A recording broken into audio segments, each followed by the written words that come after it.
आज आपल्याकडे अनुराधा मॅम आल्यात. त्यांनी त्यांच्या फेनफिट कंपनीबद्दल बऱ्याच गोष्टी आपल्याला एक्सप्लेन केल्यात. त्यांच्या ह्या कंपनीतून त्या बऱ्याच फायनान्शियल सर्व्हिसेस प्रोव्हाइड करतात. त्यांनी इन्शुरन्स, त्यानंतर बेसिक इन्व्हेस्टमेंट कशी करायची, त्याचे बेसिक्स काय आहेत, ह्या सगळ्या गोष्टी आपल्याला इथे एक्सप्लेन केल्यात. सो हा एपिसोड पूर्ण बघा आणि हा व्हिडिओ लाईक करा. अनुराधा मॅम, तुमचं बालपण, त्याच्यानंतर तुमचं एज्युकेशन वगैरे हे कुठे झालं? म्हणजे मुंबईतूनच आहात तुम्ही? मी कसं? अगदी पक्की मुंबईकर आहे. I am born and raised in Chembur, okay. Suburb of Mumbai, आणि तिकडेच माझं एज्युकेशन झालं आहे. School education in Chembur. शाळेचं नाव होतं अफॅक इंग्लिश स्कूल. आणि ग्रॅज्युएशन जे झालं आहे college, I did my graduation from Ruia. Okay. म्हणजे रुईया माटोंगा. कॉलेजमधनं ग्रॅज्युएशन करायचं हे माझं सुरुवातीपासूनच एम होता आणि झालं तिकडनंच. सायन्स एज्युकेशन, केमिस्ट्रीमध्ये ग्रॅज्युएशन झालेलं आहे माझं. आणि नेहमीच मुंबईमध्येच आहे मी. I am from Mumbai. Okay. So तुम्ही ग्रॅज्युएशन कंप्लीट केलं रुईयामधून आणि बरोबर. मग त्याच्यानंतर तुम्ही इमिडिएट जॉब केला की कसं काय? म्हणजे नाही, इमिजिएट जॉब नाही केला. लाईफ हॅपन आणि लग्न झालं. त्यामुळे मी ग्रॅज्युएशनला जॉब केलाच नाही. मी आय वॉज अ होममेकर. 10 वर्ष मी होममेकर होते. ओके. मग होममेकर नंतर मग जॉब तुम्ही कसं, म्हणजे ती जर्नी काय होती? मला थोडंसं त्याच्याबद्दल थोडंसं सांगा. जर्नी म्हणजे कसं झालं की लग्न लवकर झाल्यामुळे मुलगी लवकर झाली. ती मोठी झाली. मग असं वाटलं की आता काहीतरी बघूया, काहीतरी करूया, लेट्स डू समथिंग. म्हणून ह्या दृष्टीने मग मी माझ्या MBAसाठी अप्लाय केलं. ओके. डिस्टन्स एज्युकेशन MBA करण्यासाठी अप्लाय केलं की म्हटलं जरा just to increase the resume. नुसतं एक BSc ग्रॅज्युएटच्या काय जॉब मिळेल, ह्याच्यासाठी मी ते केलं होतं. आणि असंच I was looking out for opportunities, थोडं एक्सपिरियन्स. तर त्याच्यात मला एक समोरून ऑफर आली. त्यावेळेला प्रायव्हेट लाईफ इन्शुरन्स कंपनीज नवीन सुरू झालेल्या. So they were looking out for their distribution ॲडवायझर्ससाठी. तर एका फ्रेंडनी ऑफर दिली की ICICI प्रुडेन्शियल लाईफ इन्शुरन्समध्ये इन्शुरन्स एजंट्स अपॉइंट करतात आहे, would you like to join? म्हटलं ठीक आहे. विचार केला की फायनान्स फील्डमध्ये मला नेहमीच इंटरेस्ट होता. मी ग्रॅज्युएशन सायन्समधनं केलं आहे, पण माझा ऑलवेज इंटरेस्ट होता फायनान्स फील्डमध्ये. तर इकडे कसं होतं की एक फक्त ट्रेनिंग घ्यायचं आहे, आपल्याला काहीच नाही करायचं आहे, फ्लेक्सिबल आवर्स आहेत. म्हटलं बघूया, एक्सपिरियन्स घेऊन काय हरकत आहे. मेन म्हणजे नाव आवडलेलं मला ICICI प्रुडेन्शियल, कारण प्रुडेन्शियल कप इंडियाने जिंकला होता, वर्ल्ड कप. तेव्हापासून ते असं it had a nice ring to the ear, ICICI Prudential. म्हटलं ठीक आहे, लेट मी ट्राय. तर त्या ह्याने मी by chance, by accident, I join the insurance industry in 2004 as a agent join as an agent. I started my career as a life insurance agent. Okay. ठीक आहे. मग आफ्टर एजंट म्हणजे तुम्ही त्याच्यातच कंटिन्यू केलं, कसं काय होतं मग पुढे? मी जेव्हा एजन्सी घेतली, I was associated with the Ghatkopar branch, आणि I was in company of very good people. थोड्या दिवसांनी मला असं कळलं की इन्शुरन्स जेव्हा मी हे जो फील्ड आहे ह्याच्यामध्ये जे माझे इनहेरंट गुण आहेत किंवा माझे जे स्ट्रॉंग पॉईंट्स आहेत ते सगळेच यूज होत आहेत. कारण मला लोकांना भेटायला आवडतं, मला ट्रॅव्हल करायला आवडतं, मला खूप बोलायला आवडतं. फायनान्स फील्डचा मला खूप नेहमीच अट्रॅक्शन होतं. Numbers, basically numbers. I am fond of numbers म्हटल्यावर हे सगळ्याच गोष्टी त्या फील्डमध्ये आल्या. So I continued, I started liking. 3-4 महिने झाले, I was doing well in the field. आणि मला समोरून कंपनीकडनं ऑफर आली. They offered me a job की from an agent as a manager. Same company? Same company. Within 4 months they offered me this job, and I said why not, let me try that also. कारण end of the day I was doing my MBA for a job. ही जर समोरून opportunity आलेली आहे, field आपल्याला आवडीचं आहे, तर I am enjoying it, so why not. So Okay. I join ICICI Prudential as a manager. Okay. As a manager? मला वाटलं Yes. सेल्समध्ये. सेल्समध्ये, सेल्स मॅनेजर. अच्छा, sales manager. Sales manager. I join the company as a sales manager. Okay. So मग sales manager as in तुम्हाला सगळे cells team manage करणं आणि ते सगळं? येस. तर तिकडे Okay. कसं होतं ना, तो पण एक वाईड प्रोफाईल होता. ॲज अ सेल्स मॅनेजर आमचा जॉब काय होता की आम्हाला आधी डिस्ट्रीब्युशन इन्क्रीज करायचं आहे. See, all companies, finance companies work on distribution. तुमची जेवढी लोकं on field, feet on street असतात, तेवढा कंपनीला जास्त रीच असतो. सो आमचा जॉब होता की पहिला आम्ही हे रिक्रूट करायचे, एजंट्स रिक्रूट करायचे, त्यांना मेंटॉर करायचं, त्यांना सेल्ससाठी सपोर्ट करायचं आणि त्यांच्याकडनं बिझनेस डेव्हलपमेंट करून घ्यायची. तर हे 4 टाईपचे प्रोफाईल एकाच जॉबमध्ये असल्यामुळे अ, फायदा मला खूप झाला त्या जॉबचा. सो हा जॉब तुम्ही किती वर्ष केलात? मी जवळजवळ 7 वर्ष केला हा जॉब. तर त्याच्यामध्ये I had a very big team size of about 50 people under me. I टूक 4 प्रमोशन्स इन दॅट पिरियड. कारण आम्हाला मिडल मॅनेजमेंटमध्ये मला जायचंच नव्हतं. कारण माझा एंड ऑब्जेक्टिव्ह नेहमीच होता की मला कधी ना कधीतरी जॉब सोडून मला माझा स्वतःचा बिझनेस करायचा आहे. अच्छा, हे तुमचं प्री हे डिसाइडेड नेहमीच होतं. त्यामुळे मी कधीच मिडल मॅनेजमेंटमध्ये जायचा विचार नाही केला आहे ना, की ब्रांच हेड बनायचं किंवा तो नव्हताच. मी फ्रंटलाईन सेल्समध्येच नेहमी राहिले कारण मला I wanted to be in touch with direct clients. Client servicing, direct sales, क्लायंट्सबरोबर इंटरपर्सनल रिलेशनशिप्स किंवा मॅनेजिंग माय टीम. मला ह्या एक्सपिरियन्समध्येच राहायचं होतं. म्हणून मी कधीच ते मिडल मॅनेजमेंटमध्ये जायचा विचारच नाही केला. ओके. सो मग 7 वर्ष तुम्ही जॉब केलात बोलतात. मग 7 वर्षानंतर तुम्ही स्वतःचं काम चालू केलं. हो. म्हणजे कसं होतं, की जसं मी म्हटलं, की मला पुढे जाऊन माझा बिझनेसच सेट करायचा होता. तर या 7 वर्षाच्या अनुभवानंतर मला वाटलं, की now the time has come. Let me take the next leap. म्हणून मी माझा जॉब सोडला. जॉब सोडला इमिजिएटली परत माझी जी ॲडवायझरशिप होती, ती एजन्सी घेतली. कारण हे फील्ड मला कधीच सोडायचं नव्हतं. अच्छा, ॲज अ एजंट इन्शुरन्स. परत तुम्ही येस. मला कंटिन्यू केलं. ही फील्ड आणि ती कंपनी कधीच सोडायची नव्हती. म्हणून मी परत इमिजिएटली एजन्सी घेतली and I started an event company with a partner. म्हणजे माझी बहिणीच आहे ती. आम्ही दोघींनी मिळून पार्टनरशिपमध्ये ग्रासहॉपर इव्हेंट्स ही इव्हेंट कंपनी सुरू केली. Both of us come from corporate backgrounds. Okay. पण वी डिसाइडेड वन डे की बाबा चला आपण बिझनेस सुरू करूया, आपण काहीतरी वेगळं करूया. आणि वेगळं म्हणजे काय, आम्हाला इमिजिएट होतं फर्स्ट की आपण चला इव्हेंट करूया. कारण आमची we have a very big family. आमची एक्सटेंडेड फॅमिली, जॉईंट फॅमिली खूप मोठी आहे.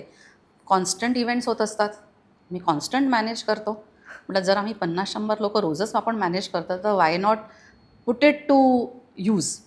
So we started an event company आणि 10 वर्ष मी इव्हेंट्स केलेले आहेत. ओके. तर इव्हेंट्स करण्याचं कारण पण हेच होतं की तो एक एक्सपर्टीज होता लोकांना मॅनेज करायचं.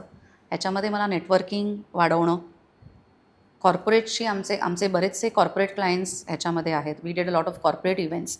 म्हटल्यावर आमचा कॉर्पोरेट बॅकग्राऊंडचा अनुभव प्लस नेटवर्किंग आमचं झालं आणि साईड बाय साईड माझं लाईफ इन्शुरन्स चालूच होतं. तर 10 वर्ष मी इव्हेंट्स आणि इन्शुरन्स हे दोन्ही केलं. ओके. हे 2000 कधी चालू केलं? 2011 टू 2021. 21 पर्यंत. अच्छा, 21 हे पर्यंत. कंप्लीट 10 इयर्स तुम्ही मी 10 इयर्स मी हे केलं इव्हेंट मॅनेजमेंट आणि प्लस इन्शुरन्स. इन्शुरन्स दोन्ही केलं. त्यावेळेला I was associated only with one company, ICICI life, okay. ICICI Prudential life insurance. Okay. नंतर 20मध्ये आपलं कोविड आलं. कोविडनी बऱ्याच लोकांना असं जागवलं, बऱ्याच गोष्टींची आपल्याला जाणीव करून दिली. कोविडमध्ये आम्हाला हे जाणवलं की लोकांना रादर जाणवलं की इन्शुरन्स किती इम्पॉर्टंट आहे. बी it life insurance, B it term insurance, B it savings, B it wealth management, mutual funds, stocks, ह्या सगळ्यांचं इम्पॉर्टन्स किती आहे. Plus source of income. You cannot depend on one source of income. Passive income. Passive income generate करणं, multiple sources of income करणं, हे आम्ही believe करतच होतो, पण लोकांनाही त्याची जाणीव झाली. तर ह्या सगळ्यामध्ये असं झालं की इव्हेंट्स थोडेसे वर्षभर मागे पडले, कारण होतच नव्हते. म्हटल्यावर मग मी परत नेक्स्ट लीप घ्यायचा विचार केला. आय सॉ की people around me were looking for multiple sources of income. They were looking for passive income. स्वतःसाठी पण पॅसिव्ह इन्कम बिल्ड करणं जरुरी आहे हे लक्षात आलं. हे सगळं कंबाईन करून मग मी डिसाईड केलं, I left the event company and I started my on investment consultancy. Okay. म्हणजे इव्हेंट कंपनी तुम्ही सोडली. 2021मध्ये मी माझी इन्व्हेस्टमेंट कन्सल्टन्सी सुरू केली. ओके. म्हणजे इन्शुरन्स अपार्ट पण तुम्ही अजून सर्व्हिसेस चालू केल्या. हो. आता माझा इन्व्हेस्टमेंट कन्सल्टन्सी जेव्हा सुरू केली, the name of my company is FinFit solutions. Okay. FinFit म्हणजे काय, financial fitness. Okay. Like how your mental health is important, physical health is important, तसंच financial health is also very important. So with that idea I started this company called FinFit solutions. आता ह्या FinFET सोल्युशन्समध्ये आम्ही काय करतो की आम्ही हे सगळेच जे आपल्याला फायनान्स रिलेटेड ज्या गोष्टी आहेत त्या आम्ही सगळ्या कवर करतो. मग बी it insurance, B it mutual funds, B it portfolio management, B it your planning for retirement, B it child education planning, NRI portfolio management, हे तर करतोच. ह्याच्या व्यतिरिक्त आम्ही जसं एक्सपर्टीज आहे increasing or recruiting, distribution and mentoring the people, तेही आम्ही करतो. तो एक आमचा वेगळा व्हर्टिकल आहे. ओके, म्हणजे PMS. नाही, PMS पोर्टफोलिओ मॅनेजमेंट हे आहे, हे वेल्थ मॅनेजमेंटमध्ये आलंच. ओके. त्याच्या व्यतिरिक्त जे आम्ही मेंटॉरशिप करतो, as in getting people on board, okay. हां. Teaching them about investments, okay. Teaching them about insurance, हाही एक आमचा व्हर्टिकल आहे. नाईस. ओके. सो फिनफिट तुम्ही चालू केलं इव्हेंट कंपनीचं, तर तुम्हाला, मला वाटतं सेल्सचा तुम्हाला आधीपासूनच अनुभव आहे, त्याच्यामुळे ते तुम्ही खूप इझिली मला वाटतं हे सगळं मॅनेज केलं असणार एवढ्या टाईममध्ये. पण मग आता जेव्हा तुम्ही स्वतःची कंपनी स्टार्ट केली आहे, त्याच्यात तुम्ही बरेच मला वाटतं फायनान्शियल सर्व्हिसेस, सगळ्याच टाईपच्या तुम्ही फायनान्शियल सर्व्हिसेस देतात. ह्याच्यात जो आपले ऑडियन्स बघतायत, ज्यांना फायनान्स कसा, म्हणजे इन्व्हेस्टमेंट कशी स्टार्ट करायची, किंवा जे लोक त्यांना कळतच नाही आहे, त्यांना सुरुवात करायची आता, तर ह्यांच्यासाठी तुम्ही काय स्टेप बाय स्टेप गोष्टी सांगत जाल? स्टेप बाय स्टेप गोष्टी म्हणजे कसं आहे ना, की हा एक फार मोठा सब्जेक्ट आहे, बरोबर. वास्ट सब्जेक्ट आहे. पण जर छोटं जर सांगायचं झालं ना, की प्रत्येकाला आधी हे कळायला पाहिजे की 3 स्टेप आपण म्हणू शकतो. पहिल्या सुरुवातीला, म्हणजे ज्याला सुरुवात करायची आहे, की आपल्याला इन्व्हेस्ट कशासाठी करायचं आहे, इन्व्हेस्ट का करणं हे जरुरी आहे. म्हणजे त्याच्यासाठी आपल्याला गोल असायला हवा. वाय. आणि तो गोल कसा असायला हवा? It should be a smart गोल. नुसता गोल असून नाही, की मला ना चंद्रावर जायचं आहे, हा गोल नाही असू शकत. असू शकतो, आय एम नॉट सेईंग, कोणाचाही असू शकतो. आणि आता हल्ली तर चंद्रावर पण जातात लोक. जातातच आहेत, आणि नाही ना, म्हणजे तिकडे पण इन्व्हेस्ट करतातच आहेत लोक. But that is not a smart goal for everybody. स्मार्टचा अर्थ काय? Smart is SMART. स्मार्ट म्हणजे तो एक स्पेसिफिक असायला हवा गोल. ओके. स्पेसिफिक म्हणजे काय असू शकतो, की मला घर घ्यायचं आहे, मला गाडी घ्यायची आहे, किंवा मला 2 वर्षात एवढा पैसा जमवायचा आहे. तो एक स्पेसिफिक आहे. There is a tag to that goal. Second आहे तो मेजरेबल असतं. M म्हणजे मेजरेबल. मेजरेबल म्हणजे तो गोल जो आहे तो मी कसा पुरा करते आहे. की आज जर मला समजा मला 10 lakh is my goal, 10 lakhs गाडी घेण्यासाठी, तर मी कुठे पोचलेली आहे, कितवर पोचली आहे, can I measure the growth or the journey, तर ते असतं.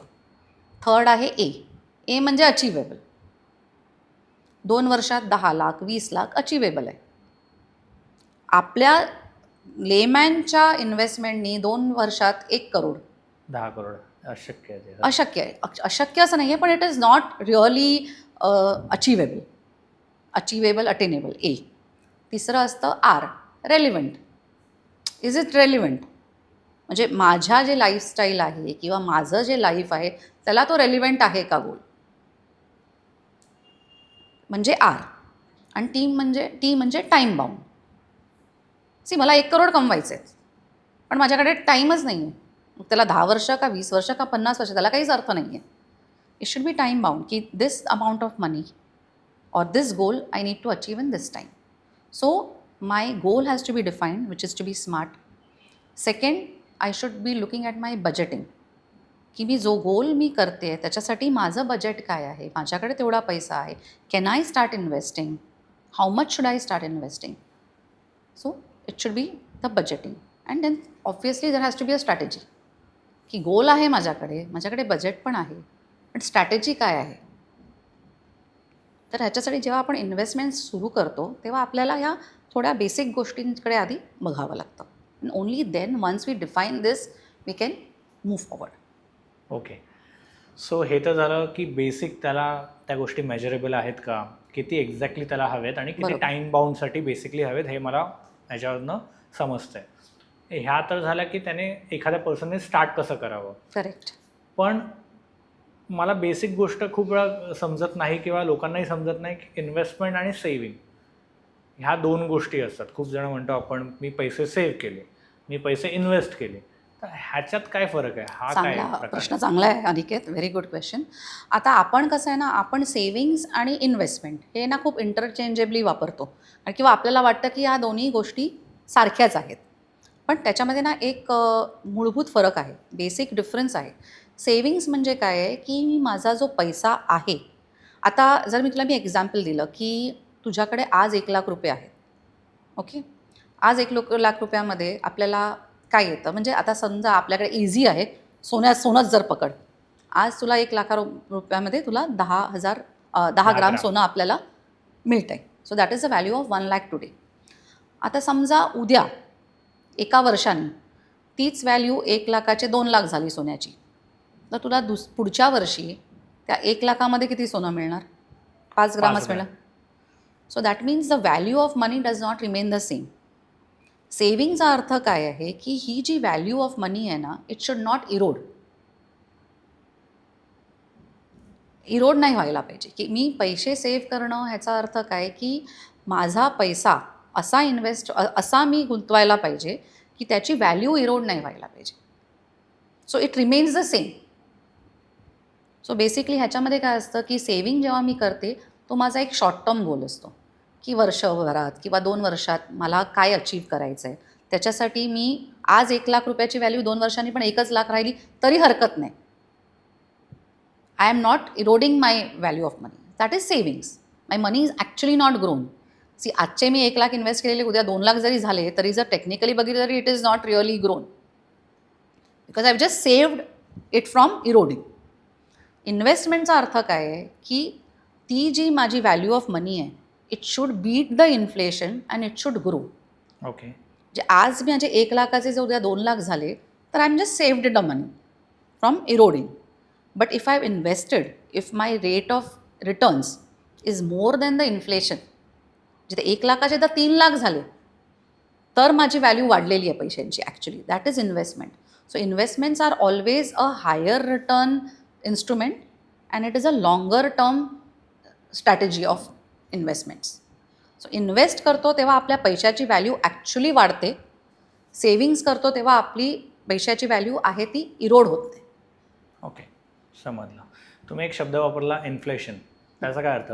इन्फ्लेशन म्हणजे कसं आहे, की जसं आता मी तुला म्हटलं, की आज मला एखादी वस्तू काय रेटला मिळते, तीच वस्तू मला 2 वर्षापूर्वी कितीला मिळायची. जसं आता आपण सोन्याचाच परत मी एक्झाम्पल देईन, कारण आता ते खूप त्याचं लाख झाल्यामुळे ना, लाख मोलाचं झालेलं आहे ते. हो, लाख मोलाचं पण झालंय. हां. तर आज मला 1,00,000मध्ये 10 ग्राम सोनं मिळते. काही वर्षापूर्वी मला 1,00,000मध्ये 20 ग्राम सोनं मिळायचं.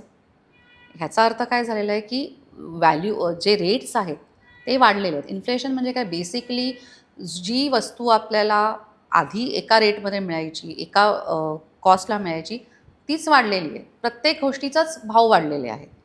तर 1,00,000 रुपये ज्या 1,00,000मध्ये एखादं घर, कोणाच्या व्यक्तीचा महिन्याचा खर्च निघायचा, तो आज निघणार नाही. बरोबर, सगळंच. आज 1,00,000च्या ऐवजी तुम्हाला 1,50,000 लागतील. ग्रॉसरी पण वाढली, सगळ्याचे रेट्स वाढले. तो जो रेटचा डिफरन्स आहे कॉस्टचा, त्याला इन्फ्लेशन म्हणतात. Okay. So that is why we always say, की समजा तुमचं इन्फ्लेशन जे आपलं आहे ना, हॉवर्स अराउंड 5 to 7.5% ओके. इंडियामध्ये. 7-7.5% इज द हे. तर हे आपण, आणि हे 7-7.5% जेव्हा आपण म्हणतो ना, ते आपण म्हणतो आहे आपल्या नॉर्मल गोष्टींचं, म्हणजे रोजच्या गोष्टींचं. Luxury items is a different. ते तर म्हणजे खूपच जास्त सोनं असतं. तर गेल्या 3 वर्षात Phones- दुप्पट झालंय. तर सोनं ॲटलिस्ट ना Aniket is not your everyday requirement. Right. That's a different, it's an investment. Right. सोनं काय आपण रोज नाही घेत, पण फोन हम्म. हा आपण रोज वापरतो. आज फोनशिवाय आपण नाही राहू शकत, आणि every 2-3 years you want to buy a new phone. तर त्याच्यावरचं जर तो इन्फ्लेशन बघितलं, the cost is much higher. Luxury items, cars, the luxury items inflation will always be higher.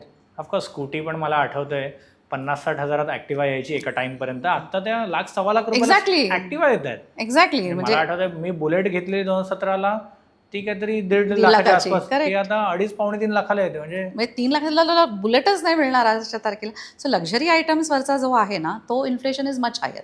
But we talk about normally when we talk about inflation, we are talking about the regular things. आपले groceries झाले, आपले rent झालं, आपलं electricity झालं. ते that grows at a that is hovers about 6 to 8% किंवा 7-7.5% तू म्हण. तर जेव्हा आपण इन्व्हेस्टमेंट करतो, if your investment does not give your return more than the inflation, money is getting eroded. Okay. आणि समजा जर माझे 1 लाखाचे 7% जर इन्फ्लेशन असेल, तर ते पुढच्या वर्षी 1 लाखाचे मला 1,07,000 जर नाही मिळाले, तर माझं व्हॅल्यू कमी झाली ना पैशाची. समजलं. जे इन्फ्लेशन म्हणजे जी गोष्ट मला 1 लाखामध्ये आज मिळते, ती एका वर्षाने मला 1,07,000 मध्ये मिळणार. तर माझे पैसे पण त्याच रेटनी ग्रो झाले, तर I am at the same level. Correct. But if my money grows from 1 lakh to 1,14,000, I have beaten the inflation. I have gained money. असं तर ते 7%च्या खाली असेल तर मग आपण पैसे लूजच करतोय. लूजच पैशाची करतोय. व्हॅल्यू लूज करतोय. लूज करतो. येस. व्हॅल्यू जे लूज करतो. पर्चेसिंग पॉवर लूज करतोय आपण. कळलं, समजलं.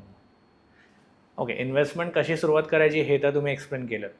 जर एखादा पर्सन, त्याचं एज आहे 25 इयर्स, ओके, आणि एक आहे जो 40 इयर्सचा आहे, आणि एक पर्सन आहे जो 60 एज म्हणजे रिटायरमेंटला आलेला आहे किंवा रिटायर्ड झालेला बरोबर. आहे. तर ह्या 3 पर्सनने, ह्या 3 लोकांनी कसं काय इन्व्हेस्ट करायचं? आता ह्याच्यामध्ये कसं असतं माहिती आहे, once size does not fit all म्हणतात तसं आहे, की एकतर प्रत्येकजण, ही जी व्यक्ती तुझे जे एक्झाम्पल्स दिले, प्रत्येकजण आपल्या लाईफ स्टेजच्या वेगळ्या वेगळ्या टप्प्यावर आहेत. म्हटल्यावर प्रत्येकाची स्ट्रॅटेजी एक होऊ शकत नाही इन्व्हेस्टमेंटची. इन्व्हेस्टमेंटच्या बऱ्याच स्ट्रॅटेजीज असतात. म्हणजे आपल्याला ते प्रत्येक व्यक्तीचं, इवन आता तुझं जसं 25 वर्षाचा म्हणला, प्रत्येक 25 वर्षाची व्यक्ती सेम नसते. आपल्याला प्रत्येक व्यक्तीचं जे त्यांचं प्रोफाईल आहे, ते बघून इन्व्हेस्टमेंट्स आपल्याला क्युरेट करायला लागतात. पण काही बेसिक रूल्स असतात. हे एक जनरल झालंच आपल्याला, की क्युरेशन, कस्टमायझेशन करायचंच आहे. पण जनरल रूल्स तर असतातच ना. जसं से फॉर एक्झाम्पल, आता एक आपण जर मेडिकल टर्म्समध्ये घेतलं, आपण बी पीचं घेतलं, 120/80 is a standard B P. पण हा प्रत्येकाला लागू होत नाही, कारण एखाद्या प्रत्येकाच्या प्रोफाईल, हेल्थ कंडिशन्स, फॅमिली कंडिशन्सपासून कोणाचा 130/90 ऑल्सो कुड be normal. For somebody 110/80 could be normal. कारण it depends upon the person. पण जनरल एक रूल काय आहे, की 120/80 इज द स्टँडर्ड. तसे आपल्याकडे पण काही रूल्स आहेत, स्टँडर्ड रूल्स आहेत when it comes to investment for a lay person to basically understand and start. एक रूल काय आहे, रूल ऑफ 72. रूल ऑफ 72चा अर्थ काय, म्हणजे आपण मगाशी इन्फ्लेशन किंवा ह्या गोष्टी बोललो, तर आता समजायला की ले पर्सनला की मला किती पैसे कसे इन्व्हेस्ट करायचे, हे काही रूल्स आहेत. रूल ऑफ 72 म्हणजे काय, माझ्या इन्व्हेस्टमेंटला डबल व्हायला किती वर्ष लागणार. ते कसं असतं, की समजा जर तुमची इन्व्हेस्टमेंट तुम्हाला 8% रिटर्न देते, return is 8%. How many years will it take to double your money is 72 divided by 8. Okay. 72 divided by the rate of return will determine how many years it takes to double your money. म्हणजे 72 divide by 8 म्हणजे 9. 9 वर्षात तुमचे पैसे double होणार जर तुमचा rate of interest 8% आहे. Okay. दुसरा आहे रूल ऑफ 70. ह्याच्यामध्ये उलट आहे, की तुमचे पैसे अर्धे व्हायला किती वेळ लागेल. अच्छा. अर्धे म्हणजे व्हॅल्यू, ह्याच्यात inflation Value, again value, value. हां. सो रूल ऑफ 70 म्हणजे इफ युअर इन्फ्लेशन इज 7%, जसं आपण बोललो 7% इन्फ्लेशन असेल, तर 70 डिवायडेड बाय 7 म्हणजे 10 वर्षात तुमचे आजचे पैसे अर्धे होणार. अच्छा, त्याची व्हॅल्यू अर्धी होणार. आज जर माझ्याकडे 1 लाख आहेत तर पुढच्या 10 वर्षात 7 भारतामध्ये 10 वर्षात तुझी व्हॅल्यू 50,000 झालेली असेल. ओ, हे कसं एक सिम्पल अंडरस्टँडिंगसाठी. समजलं. तिसरा आहे एक रूल, आम्ही म्हणतो 50-30-20. 50-30-20 रूल काय आहे, की कशी आपण इन्व्हेस्टमेंट बजेटिंग कसं करायचं. कारण आपण मगाशी बोलताना आपल्याकडे एक बजेटिंग पण आलेलं होतं गोल्ससाठी. तर बजेटिंग कसं करायचं. 50% जी तुमची इन्कम आहे, 50% should go into wants, म्हणजे जे मॅन्डेटरी आपले नीड्स, जे आपले मॅन्डेटरी एक्सपेन्सेस आहेत ना, तुमचे घराचा EMI असो किंवा रेंट असो, तुमचे ग्रॉसरीज असो, तुमचे बिल पेमेंट्स असो, ह्या सगळ्यामध्ये 50% तुमचे खर्च व्हायला पाहिजे. आपल्या सॅलरीचे इन्कमचे 50%. Yes, into these are the needs. कारण ह्याच्यात आपण निगोशिएट नाही करू शकत, कॉम्प्रोमाइज नाही करू शकत. येणारच आहे. येणारच आहे. बरोबर. त्याच्यामध्ये 50. पण अगेन ते किती यायचं आहे ते आपण मॅनेज करू शकतो. So it should stay that within 50% of your income. 30% is wants. Wants म्हणजे काय, की आज तुला मोबाईल 20,000चा पण मिळतोय, तुला 2,00,000चा पण मिळतोय. गाडी तू छोटी पण घेऊ शकतो, मोठी पण घेऊ शकतो. Vacation, we want to enjoy, right? We are earning at the end of the day to enjoy. तर हे सगळे आपले वॉन्ट्स आहेत. ह्या वॉन्ट्समध्ये you should not spend more than 30% of your income. And the remaining 20% should be invested. See ideally it should be other way round. आधी investment करायची आणि हे बाकीचं करायचं. पण to start off with we can follow the 40-30-20 rule. Basic असं आहे. परत again person to person this will differ, age wise this will differ. आणि एक 25 वर्षाची जी व्यक्ती आहे त्याचे एवढे नीड्स त्याचे नीड्स नसणार. बरोबर आहे, वॉन्ट्स असतील पण नीड्स नसणार. बरोबर. So he can allocate more money to investment or more money to wants. आपण तसं करू शकतो. सिमिलरली 40 इयर्सची व्यक्ती आहे, तिचं कसं त्यांचे वॉन्ट्स नीड्स जास्त असणार आहेत. त्यावेळेला यू हॅव टू मॅनेज की 25व्या वर्षी तुम्ही जास्त सेव्ह करा, 40sला आल्यावर तुम्ही जास्त स्पेंड करा because on the needs.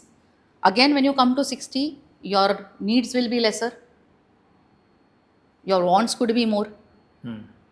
So depending on the age that you are in or the stage of life that you are in, this can be manage. पण हा एक जेनरिक रूल आहे. ओके. 50-30-20. दुसरा एक नॉन निगोशिएबल रूल आहे ना, की कोणीही व्यक्ती कुठल्याही स्टेज ऑफ लाईफला असो, वी डोंट नो उद्या काय होणार. So you should always have an emergency fund which is about your 6 months of income, 6 months of expense. जर माझा महिन्याचा खर्च जर 1,00,000 रुपये असेल तर कुठल्याही पॉईंटला माझ्याकडे 6,00,000 रुपये असायला पाहिजेत. कारण आज मी कमावते, उद्या कोणी बघितलं आहे, काही झालं आणि if my income stops, I should not be suffering, my family should not be suffering. म्हटल्यावर एक 6 महिन्याचा इमर्जन्सी फंड नेहमीच प्रत्येकाकडे असायला हवा. ओके. अगेन ह्याच्यात पण मी म्हणेन 25 वर्षाच्या वयाच्या मुलाकडे 3 महिन्याचा असेल तरी चालेल. 40 years will have responsibilities. Again तो सिंगल आहे, फॅमिली आहे, डिंक आहे, म्हणजे डबल इन्कम नो किड्स आहेत का, मुलं आहेत, लोन्स आहेत, त्याच्यावर त्या व्यक्तीसाठी 6 महिने would be mandatory.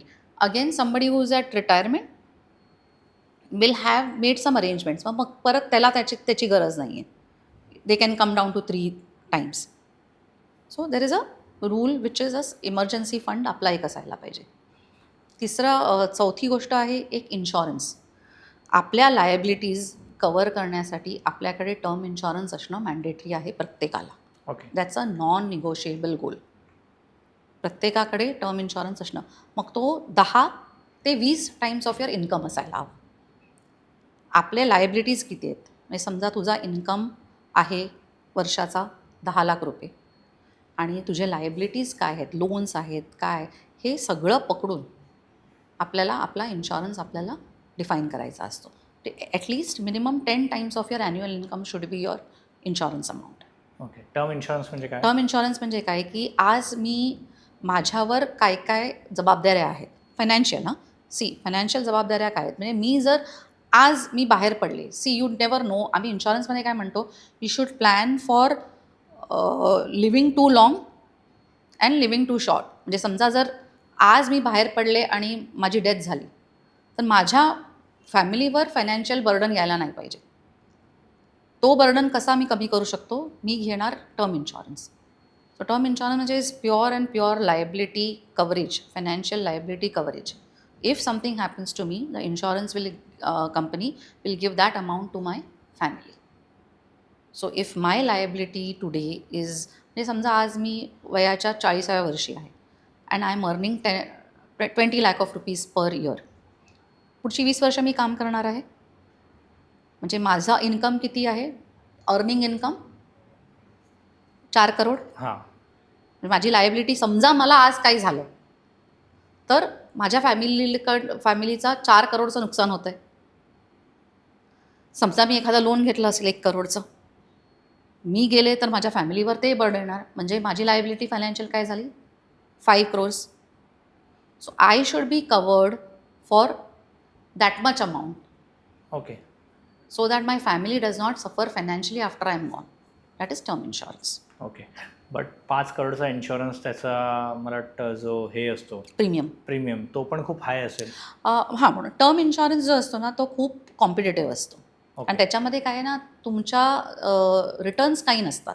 Okay. This is not a saving or an investment plan. Okay. It is pure and pure financial liability coverage. Okay. So the premiums are about 0.1% to 0.5% of the insurance cover. अच्छा, एवढा कमी असतो. हो.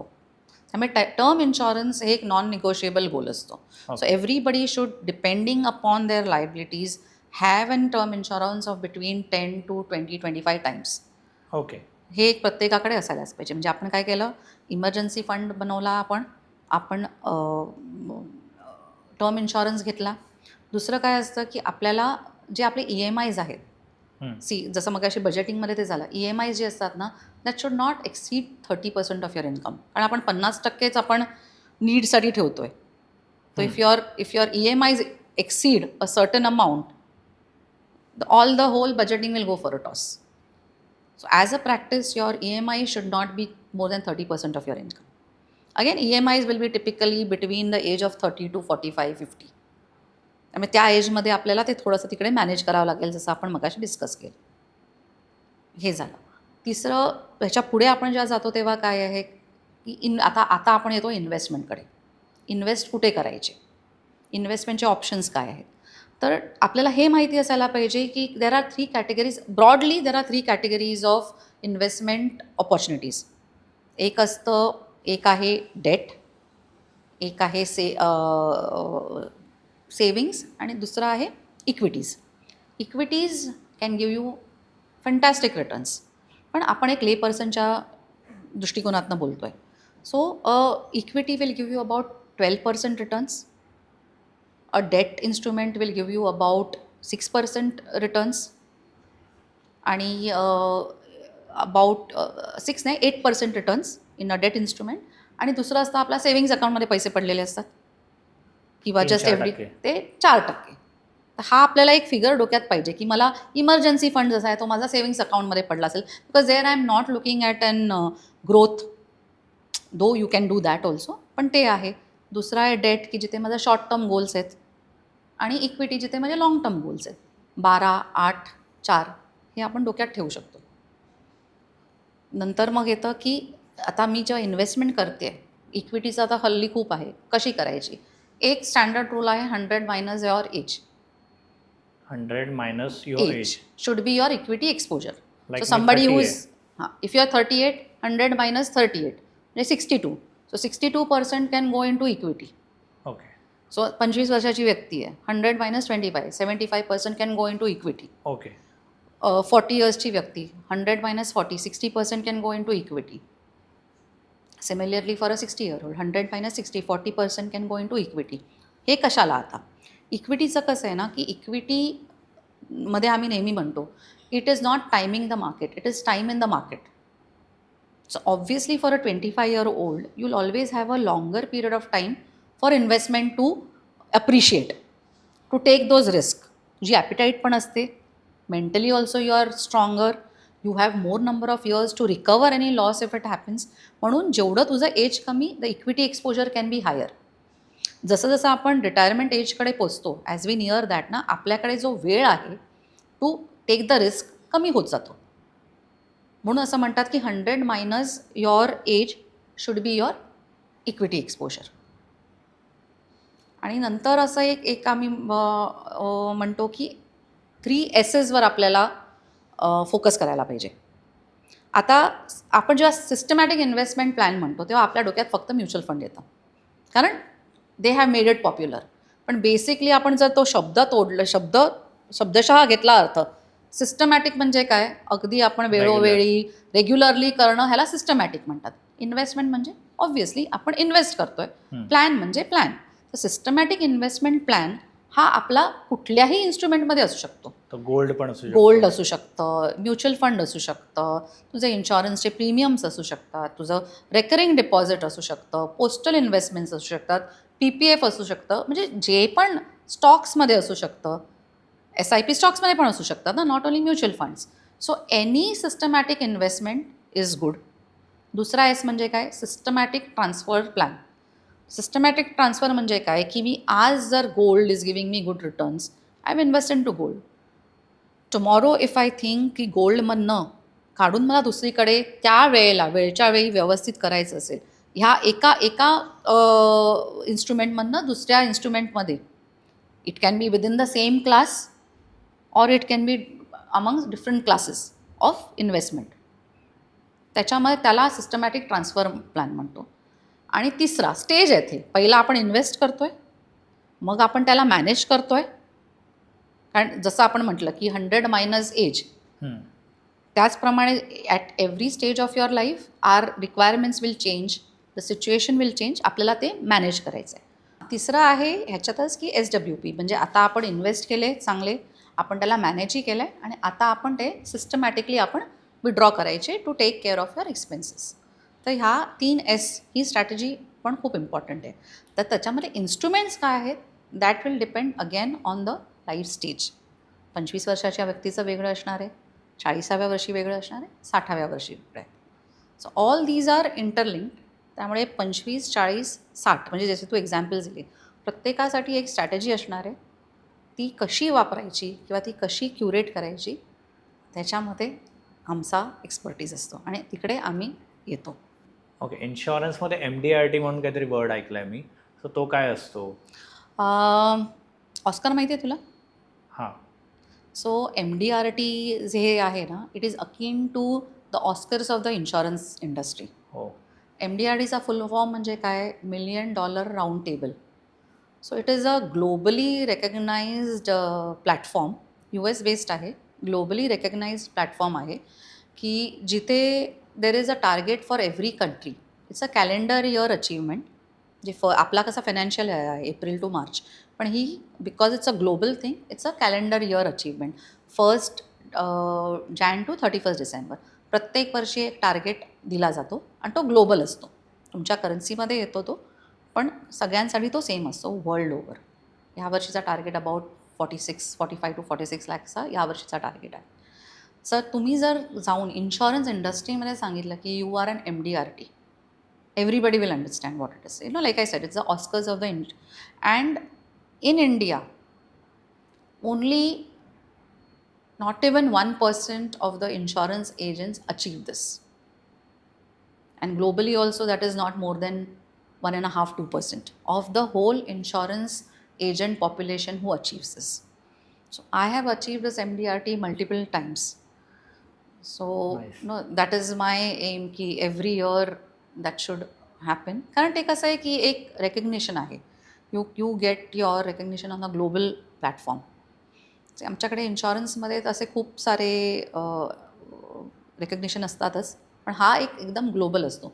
आमचं company related तर असतंच खूप सारं, but this is a global recognition. So proud to say them been an MDRT multiple number of times. Nice. खूप जणांना आजकाल अर्ली रिटायर्ड व्हायचं आहे, म्हणजे खूप यंगस्टर्सचं ते ड्रीम आहे आजकालचं की अर्ली रिटायर्ड व्हायचं आहे. तर त्याच्याबद्दल तुम्ही काय प्लॅनिंग करून देतात?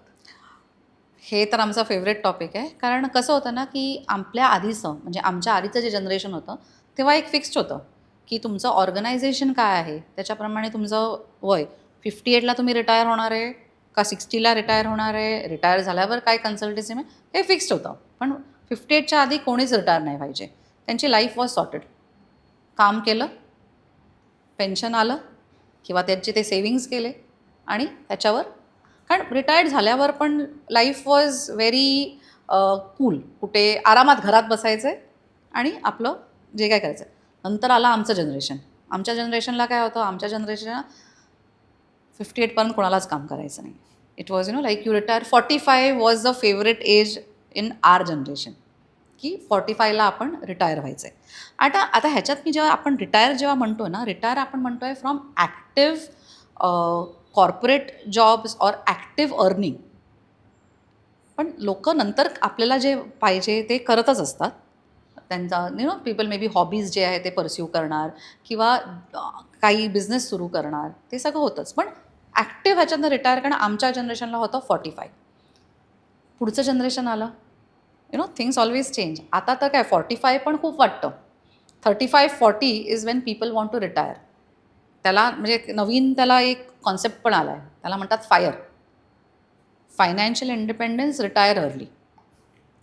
सी रिटायरमेंटचं कसं आहे की it is also about the stages or how it has bin.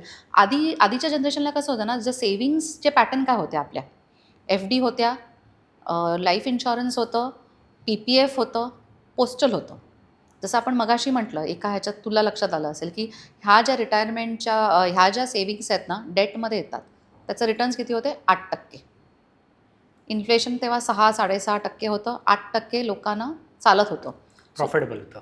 पण त्याच्यासाठी that is why you have to work till 58 so that you build that corpus at 8% and you retire. See retirement नंतरचे needs पण जास्त, wants पण जास्त नव्हते, needs पण नव्हते. पीपल वर हेल्दियर, तो मेडिकलचा पण खर्च नव्हता. त्यामुळे तो जो आहे 8% वाला पिरियड असल्यामुळे that was good enough for people. नंतर आला आमचं जनरेशन जिथे mutual funds have become a big thing. So we are in the 12 to 15% return. So 45 age is good enough. Next generation is in to even higher returns, कारण आता options पण जास्त आहे, awareness खूप आहे. India is a growing economy, money is being made म्हटल्यावर you can afford to retire early. But if you कोणालाही retire करायचं असो, तुम्ही 58ला व्हायचं आहे, 45ला व्हायचं आहे किंवा 35ला व्हायचं आहे, until and unless you are financially independent, you cannot retire. So how can you be financially independent is where we come into the picture.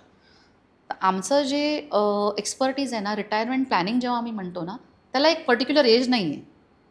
It's not necessary की आधी आपल्या डोक्यात कसं आहे की रिटायरमेंट म्हटल्यावर की नाही 58 वर्षाची व्यक्ती, 60 वर्ष नाही. तुम्हाला जर रिटायर व्हायचं आहे ना 45ला, तुम्ही या ना आमच्याकडे 25व्या वर्षी, या ना 30व्या वर्षी. We will manage your portfolio in such a way that you can retire at 45. Your money will earn for you. Passive income that your money generates, savings, the investment generate, we will do it for you. आता तुम्ही म्हणालात की retirement planning तुम्ही करून देतात. So retirement planning exactly काय करून देतात, अर्ली एजवाल्यांसाठी पण आणि नॉर्मली जे 50-60मध्ये रिटायर्ड होणार त्यांच्यासाठी तुम्ही काय प्लॅनिंग करून देतात? आता जेव्हा आम्ही काय करतो त्याच्या आधी हे इम्पॉर्टंट कसं आहे ना, त्याचं एक छोटंसं मी एक्झाम्पल देते. जेव्हा आपण when we talk about financial fitness, which is my company's name, or financial healthy असायला पाहिजे, तर त्याच्यासाठी इम्पॉर्टंट गोष्टी काय आहेत हे आधी एक आपण एका छोट्या एक्झाम्पलनी सांगते. एक्झाम्पल म्हणजे फार रेलिव्हंट आहे ते. घर हे सगळ्यांनाच प्यार आहे, आपल्याला प्रत्येकाचीच गरज आहे, कुठेच गेलेलं नाही आहे. घर कसं बनतं, एक असतं फाउंडेशन, 4 भिंती आणि छत, बेसिक. ह्या गोष्टी तर पाहिजेत. मग त्या कशा कॉम्बिनेशनमध्ये आहेत ते वेगळं, पण ह्या 3 गोष्टी तर आहेत. आता ह्याच्यामध्ये फाउंडेशन म्हणजे काय, आमच्या भाषेत फायनान्शियल लँग्वेजमध्ये फाउंडेशन काय असतं तर टर्म इन्शुरन्स, जे आपण मगाशी डिस्कस केलं. कारण काय आहे की मी काहीही केलं, जर मी माझी फायनान्शियल लायबिलिटी कवर नाही केली आहेत, all my plannings will go for a toss. म्हणून सगळ्यात इम्पॉर्टंट पहिली गोष्ट म्हणजे माझ्याकडे टर्म इन्शुरन्स असणं जरुरी आहे. नंतर आले 4 भिंती. 4 भिंती म्हणजे कुठल्या असतात, 4 भिंत म्हणजे पहिली भिंत असते ती हेल्थ इन्शुरन्स. अगेन हल्लीचा जो मेडिकल कॉस्ट आहे, आपण किती म्हटलं, आपण फायनान्शियल फिटनेस म्हणा, मेंटल फिटनेस म्हणा, फिजिकल फिटनेस म्हणा, सगळं आपण करतो, पण एंड ऑफ द डे आपल्या पेरेंट्सपेक्षा आपली हेल्थ थोडीशी कमीच आहे. म्हटल्यावर हेल्थ इन्शुरन्स हे खूप इम्पॉर्टंट झालेलं आहे. नवीन आजार येतात, माहितीच नसलेली नावं आहेत. हेल्थ इन्शुरन्स, कारण एकदा तुम्ही कितीही इन्व्हेस्टमेंट केली असेल, करोडोंची केली असेल, टर्म इन्शुरन्स पण घेतला असेल. टर्म इन्शुरन्स कधी पिक्चरमध्ये येतो इन केस ऑफ डेथ. पण आज मी हॉस्पिटलाइज झाली आणि मला करोडचं बिल आलं, all your investments have gone for a toss. So health insurance is very important. तो पहिली भिंत झाली. दुसरी आली चाइल्ड एज्युकेशन.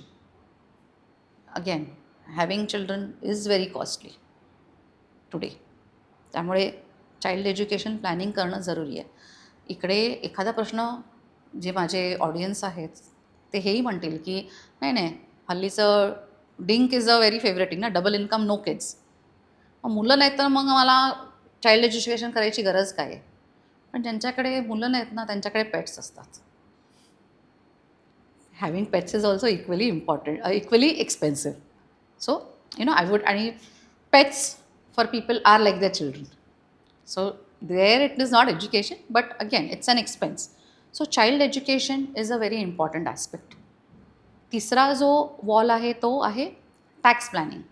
आपण कितीही इन्व्हेस्टमेंट्स सगळं प्लॅन केलं, but if you don't factor the tax part, all your budgeting will go for a toss. So your investments, your savings have to be tax efficient. त्या टॅक्स एफिशियंट कशा करायच्या हे एक important काम असतं. So tax planning is one wall. चौथा जो wall आहे तो आहे वेल्थ क्रिएशन.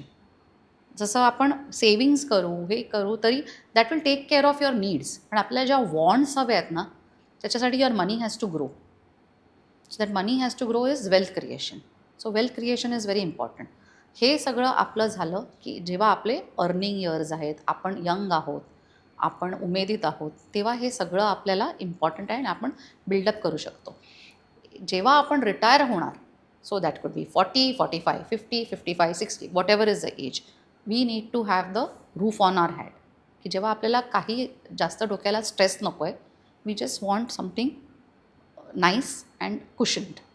त्याच्यासाठी इम्पॉर्टंट आहे आपलं हे रिटायरमेंट प्लॅनिंग. म्हणजे हे सगळे गोष्टी आपण कंप्लीट केल्यावर जेव्हा आम्ही रिटायरमेंट प्लॅनिंग पण करतो, ह्या गोष्टी आम्हाला आधी बघायला लागतात.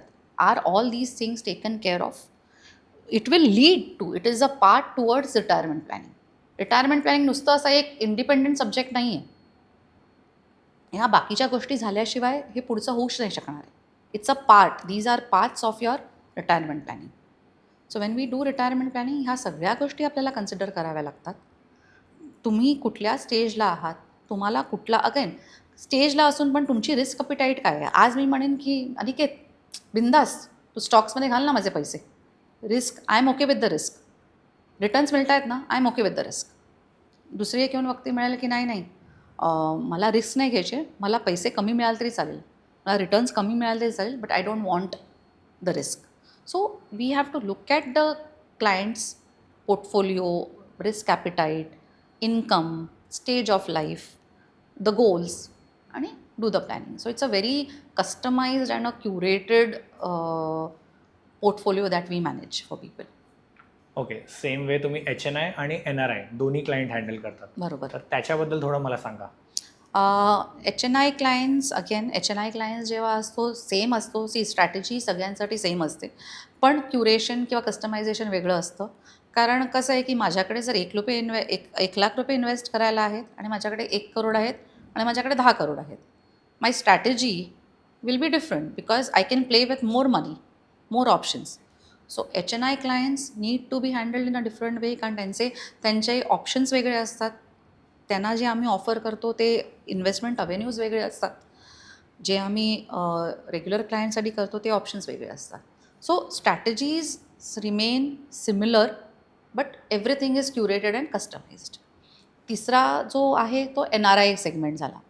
NRIज म्हणजे काय आहेत? NRIज म्हणजे people who are of Indian origin and now abroad. So they could be steel Indian residents or they could be foreign residents. कारण हल्ली कसं झालेलं आहे, NRI portfolio management is also a big thing. कारण India is a very very lucrative investment option for NRIs or PIOs, foreign residents. कारण खूपच lucrative आहे. कारण रिझन काय आहे? कारण India again is a growing economy. Though we are in Bombay, we think की everything is, आपण एक डेव्हलप्ड आहोत, पण India as a whole economy is still a growing economy. वेस्टमध्ये तुझं बघितलंस किंवा UAEमध्ये बघितलं, they are developed economies. India, because it's a developing economy, we are into a lot of projects that are happening, ज्याच्यासाठी पैसे पाहिजेत. आपल्याला पैसे पाहिजेत, तर त्यामुळे काय, आपण जे रिटर्न्स देतो दे आर हायर. जे आता बँकमध्ये तू जर बघितलंस की आता बँकचे रेट ऑफ इंटरेस्ट कशावर डिपेंड असतात, की जी गव्हर्मेंटची जरूरत आहे, व्हॉट इज नीडेड. आता इन्फ्रा प्रोजेक्ट चालू आहेत म्हटल्यावर people are needing money, that is why the rate of interest today is a little higher in FDs. Tomorrow if you see in the developed countries like the US or the European countries, there are the FD interest is just 1% or 2%. There is also 0%. Japan does not give you interest. Zero. There is also negative interest. They take money to keep the money because they don't need the money. आपल्याकडे अजून ती परिस्थिती नाही आहे. So आपल्याकडे because it's a developing economy, the rate of returns are much higher in as compared globally. परत our population is an advantage, कारण तेवढं असल्याने कन्झ्युमरिझम जास्त आहे. त्यामुळे आपलं जे सेन्सेक्स आहे, आपलं जे मार्केट आहे, it is always it's soaring. So it becomes a very lucrative opportunity. There are a lot of realty projects going on. Realty आहे, गोल्ड आहे, स्टॉक्स आहेत, म्युच्युअल फंड्स आहेत. इंडियामध्ये खूप ल्युक्रेटिव्ह आहे. So NRIs want to invest here. That is one reason, because it is very lucrative. Second, tax efficiency आहे for them. It's better in terms of tax than their own countries. Then तिसरा आहे emotional connect आहे. See end of the day Indians कुठेही गेले तरी इंडियन्सच आहेत. त्यांना नेहमीच इकडे कुठेतरी इन्व्हेस्टमेंट करायचीच असते. प्रॉपर्टीमध्ये करा, parents are there, family is there. Many people want to come back. बाहेर गेलेले आहेत कारण कमवण्यासाठी गेले आहेत, पण पुढे त्यांना रिटायरमेंट लाईफ त्यांना इकडेच करायची असते. सो इकडे इन्व्हेस्टमेंट्स करणं त्यांच्यासाठी it is advisable also. So ह्या बऱ्याच कारणासाठी NRIs want to invest in India. Now it is become very easy also because everything is online. आधीसारखं ते फॉर्म भरणं, करणं, कुरिअर करा, हे काही नाही. सगळं ऑनलाईन होत असल्यामुळे it is even easier for them to invest. You don't need to be here. आपण ऑनलाईन कन्सल्टेशन्स करतो, ऑनलाईन सगळं पेपरवर्क करून घेतो. Investments happen here. So we do a lot of NRI portfolio management for our clients. Okay. Mutual फंडबद्दल थोडं काय सांगू शकाल?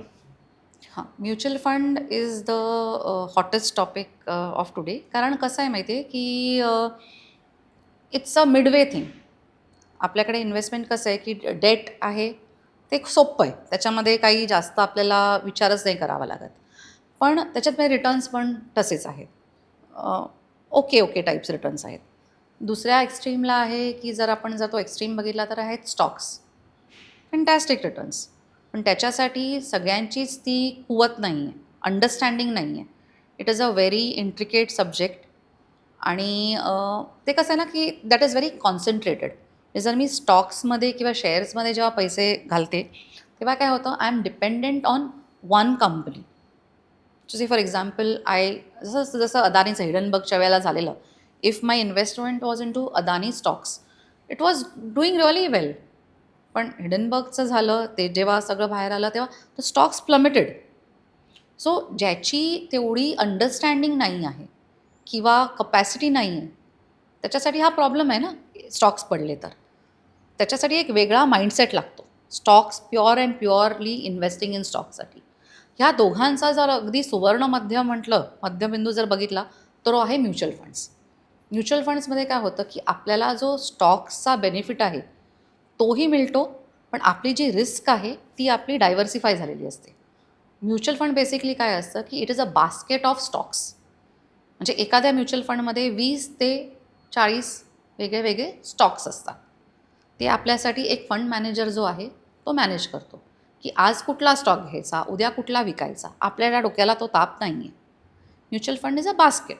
जे आपण म्युच्युअल फंडमध्ये टाकले, we are getting the benefit of the returns of the stock market and we are also sort of protected against the downfalls of the stock market. म्हणजे एखादा स्टॉक मला जर 20% रिटर्न देत असेल तर म्युच्युअल फंड मे बी मला 15% देईल, पण ॲटलिस्ट आय एम सेफ. ते ॲव्हरेज आउट करतं. ॲव्हरेज आउट होतं. Average out is different. ह्याच्यामध्ये काय होतं की युअर रिस्क इज मिटिगेटेड, कारण इट इज लेव्हरेज्ड. बेसिकली लेव्हरेजिंग होतं, कारण आपल्याला एका स्टॉकवर आपण डिपेंडेंट नाही आहोत. मल्टिपल स्टॉक्स आहेत and there somebody who is managing it for us. It is not passive. So बऱ्याच वेल्थ मॅनेजमेंट कंपनीज आहेत. ओके. पण तुमची जी फिनफिट कंपनी आहे त्याच्याकडूनच आपल्या ऑडियन्सने किंवा आपण का सर्व्हिस घ्यावी? ओके, ह्याच्यासाठी काही कारणं आहेत. एक म्हणजे एक्सपिरियन्स आहे. एक्सपिरियन्स म्हणाल तर लाईक यू सेड बाकी कंपनीज पण एक्सपिरियन्स आहे. Again why us we give a very customised and detailed analysis of your situation आणि आम्ही वन ऑन वन कन्सल्टेशन्स करतो. म्हणजे आज जर तू माझ्याकडे इन्व्हेस्टमेंट केली, पुढच्या वर्षी पण मीच असणार आहे, त्याच्या पुढच्या वर्षी पण मीच असणार आहे, त्याच्यावर पुढच्या वर्षी पण मीच असणार आहे. जरी माझा स्टाफ असेल किंवा कोणी असेल तरी तुझ्याशी कन्सल्टेशन जे होणार आहे it will be me. See what happens is when it is a bigger company there are lot of employees. When there is a lot of employees see here when we are curating your portfolio for you. आज तू माझ्याकडे discuss केलंस, उद्या दुसरं कोणीतरी आलं, आपल्याला काय परत सुरुवातीपासून सुरुवात करावी लागते. कारण प्रत्येकाचं कसं आहे ना की हे मॅथ्स नाही आहे. प्रत्येक वेळेला 2+2 4च नाही होणार आहे. कधी कधी 2+2 5 पण होतो. तो जसा क्लायंटवर डिपेंडंट आहे ना तसा ॲडवायझरवर पण डिपेंडंट असतो. माझी स्वतःची रिस्क ॲपिटाईट किंवा अंडरस्टँडिंग काय आहे त्याच्यावर पण डिपेंड करेल की तुझे पुढचे रिटर्न्स किती तुला मिळणार आहे. आमच्या ह्याच्यामध्ये काय आहे, we give a very personalised and a customised relation with the client. So I will be dealing with you every time. So I know your history. मला माहिती आहे की तुला काय पाहिजे, आपले गोल्स काय आहेत. डे वनपासून जे आम्ही नोट डाऊन केलं असेल ते सगळे रेकॉर्ड्स असतात. So even after 5 years when we come we know की बाबा आपण स्टार्ट केलेलं ह्या कारणासाठी. सो जो जो वन ऑन वन पर्सनल जो टच आहे ना दॅट इज व्हेरी इम्पॉर्टंट ह्या फील्डमध्ये. कारण आपण लाँग टर्म बघतो आहे. आपण 1 वर्षासाठी किंवा 2 वर्षासाठी 3 वर्षासाठी रिलेशन्स नाही आहेत आपले. These R relation is gonna be for a long term. तर माझे जे 21 वर्षापूर्वीचे क्लायंट्स आहेत आजही क्लायंट्स आहेत. I will still deal with them. बॅकएंडचं काम बाकी कोणी करू शकतं, पण जे कन्सल्टेशन आहे किंवा ती स्ट्रॅटेजी डेव्हलप करायचं काम आहे is we will be doing on a one on one basis. So it is very and we look at a holistic view की आज तुझी इन्व्हेस्टमेंट कुठे आहे. समजा तू माझ्या असं नाही आहे ना की हल्ली कितीही कोणाचाही पर्सनल असेल तरी 4 ठिकाणी इन्व्हेस्टमेंट असते. Let it be not a problem. But I will take those details from you. Will understand what is your pattern of investing, where it is invested and take everything into consideration and give you the strategy. It will not be limited to only my, because see, I don't work with only one life insurance company. I don't work with only one mutual fund agency. I work with all the life insurance companies that are there in the market. I work with all the mutual fund AMCs that are there in the market. म्हटल्यावर माझ्याकडे असंच नाहीच आहे की तुला माझ्याकडे ही company आहे म्हणून तुला हा तो प्रोडक्ट घ्यायचा आहे. I can design the product as per your requirement because my association is there everywhere. So we design the plan on a holistic basis. की तुमचे ऑलरेडी इन्व्हेस्टमेंट्स किती आहेत, तुमचे गोल्स काय आहेत, तुम्हाला काय. कधी कधी कसं की तुम्ही म्हणणार की नाही थोडंसं ना मला स्वतःहूनच इन्व्हेस्ट करायचं आहे. I will say fine, not a problem. हे सजेशन तू तिकडे कर, बाकी हा पोर्टफोलिओ एवढा पार्ट मी मॅनेज करेल. So we give you the freedom of even investing from your own way. तिकडे पण आम्ही गायडन्स देतो. तिसरं आहे की आम्ही जसं म्हटलं तसं we even mentor. So we have a lot of clients की ज्यांनी सुरुवात केली आहे आमच्यापासून, but today they want to do it on a own. We are all for the growth. So that also option is also there. Okay. तुमचा गेल्या 21 वर्षाचा experience आहे, त्याच्यामध्ये एक असा कोणतरी क्लायंट त्याचा एक्सपिरियन्स तुम्हाला लक्षात राहिला असेल, असं काही तुम्ही सांगू शकाल? असे बरेचसे क्लायंट्स आहेत. ओके. बरेचसे क्लायंट्स आहेत. म्हणजे एका पर्टिक्युलर क्लायंटचं जर मी सांगितलं, he was a reference client. म्हणजे 21 म्हणजे माझा जो पहिला क्लायंट आहे त्याचा तो रेफरन्स होता, मित्रच होता. 3rd फ्लोअरवर एकाचं ऑफिस, एकाचा 2nd फ्लोअर. मी त्याला पेस्टर केला, अरे म्हटलं मला रेफरन्सेस दे. तर शेवटी तुम्हाला मला चल आपण जाऊया त्याच्या ऑफिसमध्ये. आम्ही गेलो आणि by chance it was just coincidence, this client wanted to invest in cash. आता कॅश कोणीच एक्सेप्ट करत नाही, but there was a point when cash was an option. So since it just happened, I went, he wanted to invest, cash was available, I had an option of the cash, investment happened. Investment झाली, त्याच्यानंतर he just remained a client. म्हणजे त्या फक्त इन्व्हेस्टमेंटचे जे premiums तो फक्त भरायचा तेवढंच होतं. 8 वर्ष मी त्या क्लायंटला फॉलोअप करत होते की फॉर इन्व्हेस्टमेंट म्हणजे subtly.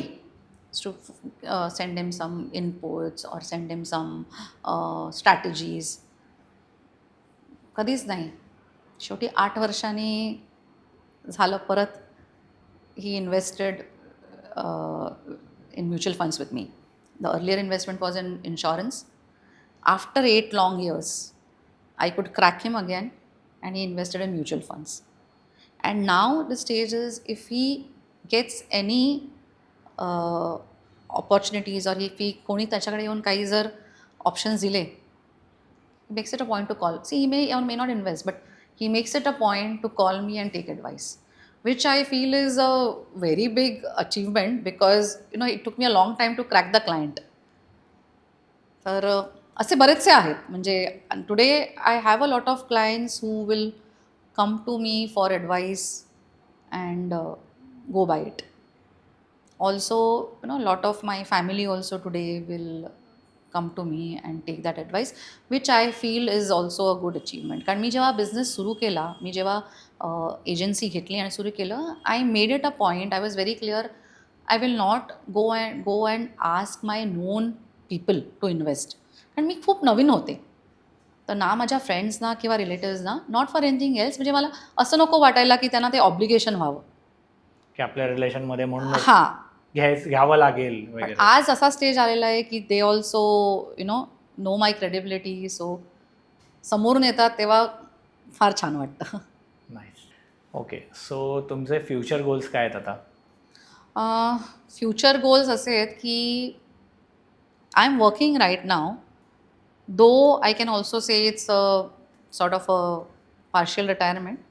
So in the next few years my aim, see basically हे जे मी घेतलं आहे, सुरू केलेलं आहे, it is more about not only for my own earning but also to educate people around me about what investments are, how they can grow their investments.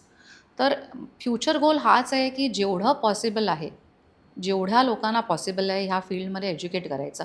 And I want to focus more on woman empowerment in terms of women being financially independent.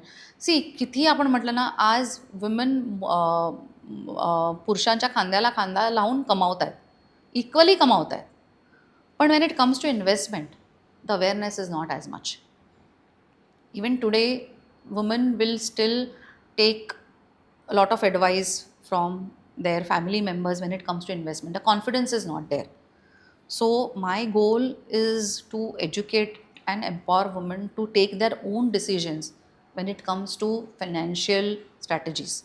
I'm not saying की advice घेऊ नये, घ्यायचीच आहे, आम्हीही घेतो, but it should not be that you are taking an advice because you are a woman. Be confident when you are doing your investments. So तो जो confidence आहे ना, तो थोडासा आपल्याकडे लॅकिंग आहे in woman. So I want to empower women to take their own decisions and also introduce this at an early stage with children. जेवढ्या लवकर आपण सुरू करू ना, जसं म्हणतात तसं की इन्व्हेस्टमेंट ही जी सुरू करायची असते ना, तुमच्या पहिल्या पगारापासून. सो तो जो आहे मुलांमध्ये अवेअरनेस क्रिएट करणं at a younger age, because it's end of the day it is प्रत्येकाची रिक्वायरमेंट आहे फायनान्शियल नॉलेज. तर ह्या गोष्टी, ह्या 2 माझे गोल्स आहेत ना, की ह्या 2 काय म्हणतात त्याच्यावर फोकस करून ना to increase the awareness. So जर आपले जे ऑडियन्स बघत आहेत त्यांना तुम्हाला कॉन्टॅक्ट करायचं असेल तर तुमच्यापर्यंत कसे ते रीच होऊ शकतात? जसं मी म्हटलं तसं की 1-on-1 एकदम पर्सनलाइज्ड आमचं पोर्टफोलिओ मॅनेजमेंट असल्यामुळे everybody and anybody can contact me on my phone directly, always available. My number is 9820227266 and contact me and then we can take this forward. Sure. Okay, so आज तुम्ही आपल्या पॉडकास्टमध्ये आलात, आपल्याला खूप फायनान्सबद्दल गोष्टी सांगितल्यात. सो तुम्हाला आपल्या हा पॉडकास्ट आणि आपल्या गप्पा कशा वाटल्या? खूपच छान. म्हणजे I was just going to tell you, तू विचारलं नसतं तरी मी सांगणार होते की thanks Aniket for giving this opportunity. It was really nice. कारण खूपशा अशा गप्पाच मारल्या आपण, असं काही नाही, छान गप्पा मारल्या, खूप बोलायला मिळालं. ह्या फेवरेट सब्जेक्ट, बेसिकली हा सब्जेक्ट माझा फेवरेट आहे, फायनान्स अँड इन्व्हेस्टमेंट वगैरे, तर त्याच्याबद्दल बोलायला मिळालं. तर खूपच छान वाटलं, म्हणजे I really liked it. Nice. तुम्ही पण आम्हाला टाईम दिलात आणि खूप गोष्टी सांगितल्या, समजवल्यात तुम्ही. त्याच्याबद्दल खूप धन्यवाद आणि तुमचे फ्युचर गोल जे आहेत ते पूर्ण व्हावे हेच माझी मनोकामना. Thank you. So thank you so much.